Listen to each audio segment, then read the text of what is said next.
जय गुरुदेव। नवरात्रि का यह पावन पर्व अब धीरे धीरे समाप्ति की ओर बढ़ रहा है। इस बार बहुत से प्रेमियों ने गुरु महाराज के बताए हुए तरीके से नवरात्रि के उपवास किए। बहुत उत्साह इस बार सभी प्रेमियों में उपवास को करने को लेकर मिला। नवरात्रि के इन दिनों में आपने केवल नींबू पानी या बहुत हल्की चीजें लेकर शरीर को साधना में लगाया। यह बहुत ही खुशी की बात है और सभी के लिए यह अत्यंत प्रेरणादायक है। अब बात आती है कि उपवास तो रखा है, लेकिन उपवास को किस प्रकार से खोला जाएगा, और यह एक बहुत ही महत्वपूर्ण बात है।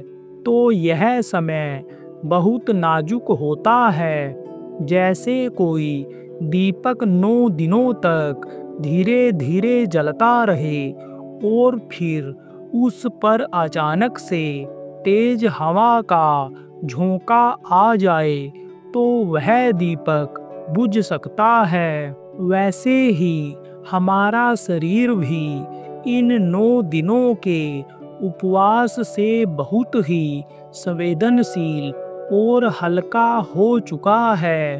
अब अगर हम इसे अचानक भारी भोजन से भर देंगे तो यह शरीर रूपी दीपक यह भी बुझने लगेगा, यानी शरीर बीमार पड़ सकता है।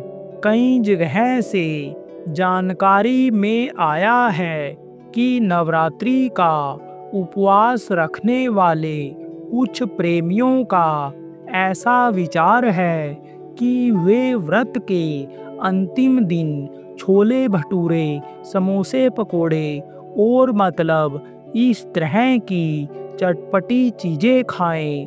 और विचार क्या है, इन तैयारियों में वह अभी से जुट भी गए हैं, जबकि अभी तो नवरात्रि समापन में 1 दिन बचा है।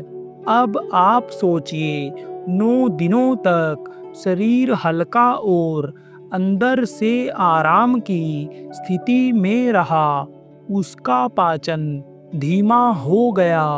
9 दिन से पेट बिल्कुल खाली है, आंतें बिल्कुल आराम की स्थिति में हैं, और अचानक से उस तंत्र में इतना भारी और तेल मसाले वाला भोजन अगर डाल दिया जाए तो आप बताइए, क्या शरीर संभाल पाएगा?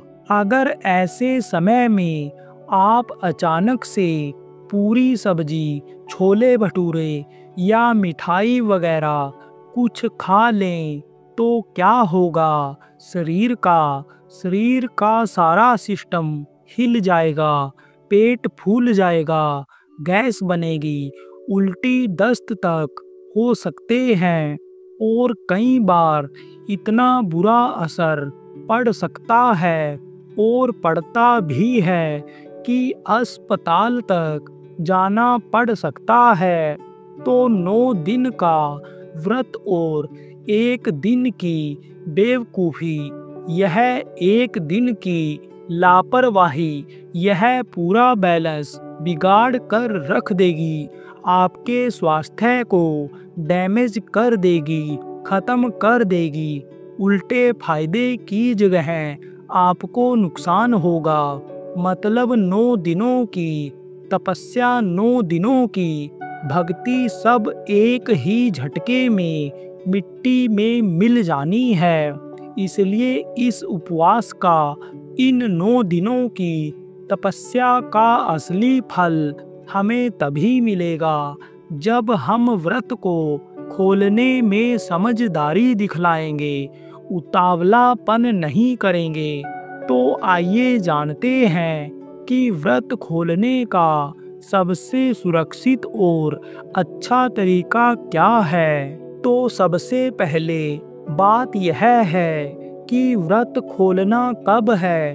तो आप नवरात्रि के आखिरी दिन शाम के समय व्रत खोल सकते हैं। सूर्यास्त से पहले तक का समय सही रहता है। व्रत खोलने के लिए आप सबसे हल्का और पचाने में जो आसान है वह है दाल चावल की पतली खिचड़ी। चावल थोड़ा कम हो वह आप ले सकते हैं। इससे आपको एनर्जी भी मिलेगी और शरीर तुरंत तरोताजा भी आपका महसूस करेगा। पतली खिचड़ी सबसे बेस्ट है। हल्की पतली खिचड़ी वो आप ले लीजिए। उसमें हल्का सा नमक और चाहे तो थोड़ा सा घी उसमें आप डाल सकते हैं। यह खिचड़ी पेट को आपके धीरे धीरे भर देगी और पेट पर बोझ भी नहीं आएगा। या आप चाहें तो सब्जियों का सूप भी आप ले सकते हैं, जैसे लौकी, तुरई, कद्दू। यह सब हल्की सब्जियां हैं। इनका सूप आपके शरीर को ठंडक भी देगा और पचने में भी आसान रहेगा और स्वादिष्ट का स्वादिष्ट। जैसी आपकी सुविधा बनेगी वैसे खिचड़ी सबसे बेस्ट है। ध्यान यह रखना है कि ज़्यादा नहीं खाना है, थोड़ी मात्रा में लेना है। ऐसा यह इसलिए बताया है ताकि जो शरीर का मैकेनिज्म है, वो पेट का मैकेनिज्म है, वो 9 दिनों से बिल्कुल बंद पड़ा है।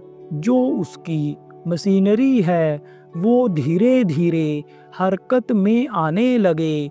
उसका जो मैकेनिज्म है उस पर तुरंत कोई लोड ना पड़े, वो धीरे धीरे रवा होने लगे और फिर से अपने काम में लगे। हमें कोई परेशानी ना हो। यह पेट को धीरे धीरे जगाने का काम करता है। रात को फिर अगर चाहे आप तो बहुत हल्का भोजन आप ले लीजिए, जैसे 1-2 रोटी या हल्की सब्जी आप खा सकते हैं। लेकिन तेज मसाले, तेल, मिर्च यह सब बिल्कुल ही कम आप रखिए। याद रखिए, व्रत खोलने का यानी पहले दिन का नियम यही है कि भूख शांत करनी है, पेट भरना नहीं है। धीरे धीरे साधारण भोजन पर हमें रोकना है। अब एक बहुत जरूरी बात, व्रत खोलते समय यह गलती बिल्कुल मत करना कि खाने में जल्दबाजी करें। धीरे धीरे प्रेम से मालिक का नाम सुमरते हुए, मालिक को याद करते हुए हर निवाले को अच्छे से चबा कर खाइए। और सबसे ज़्यादा ध्यान अपने शरीर के संकेतों पर यानी शरीर के सिस्टम पर आप ध्यान दीजिए। अगर ज़्यादा कमजोरी महसूस हो, चक्कर हो, दिल की धड़कन तेज लगे, थोड़ा एहतियात बरतिए। वैसे गुरु महाराज की दया से ऐसा कुछ होता नहीं है। इसलिए परम पूज्य स्वामी जी महाराज ने जैसे कोई बूढ़ा बुजुर्ग है, बच्चा है, कमज़ोर है, बीमार है, उनके लिए उपवास में काफ़ी ढील रखी है, रियायत दी है। व्रत खोलना केवल खाने पीने का मामला नहीं है, यह भी एक तरह की साधना है। जिस तरह आपने 9 दिन तक मन और शरीर को साधा है, उसी तरह व्रत खोलते समय भी धैर्य और संयम और समझदारी की जरूरत है। याद रखिए, व्रत खोलने का सही तरीका यही है जिसमें शरीर को धीरे धीरे उसकी सामान्य स्थिति में लाया जाए। अगर आप यह करेंगे तो न केवल आपका शरीर स्वस्थ रहेगा, बल्कि इन 9 दिनों में जो शरीर की मशीनरी को आराम मिला है और उससे जो आपको लाभ हुआ है, जो शारीरिक शुद्धि हुई है, उसका फल भी आपको मिलेगा और वह कायम रहेगा। व्रत खोलना भी उतना ही बड़ा काम है जितना व्रत रखना। जैसे आपने 9 दिन संयम और भक्ति से निकाले हैं, वैसे ही व्रत खोलते समय भी संयम बरतना जरूरी है। अगर हम उस संयम को तोड़ देंगे और केवल जीभ के स्वाद के लिए शरीर को नुकसान पहुंचाएंगे, तो नुकसान किसी और का तो होना नहीं है, नुकसान तो हमारा ही होना है। तो गुरु महाराज से प्रार्थना कीजिए कि हे मालिक, हमें संयम दो, समझदारी दो और यह शक्ति दो कि हम इस व्रत को सही ढंग से पूरा करें और जीवन में सदा स्वस्थ और भक्ति भाव से भरे रहें। और अब मात्र एक दिन ही बचा है नवरात्रि समापन में, और अब मात्र एक दिन ही बचा है नवरात्रि समापन में। तो उपवास के साथ साथ ही साधन भजन पर भी हमें जोर देना है और खूब जोर देना है। आप सभी को नवरात्रि की खूब खूब बधाई। जय गुरुदेव।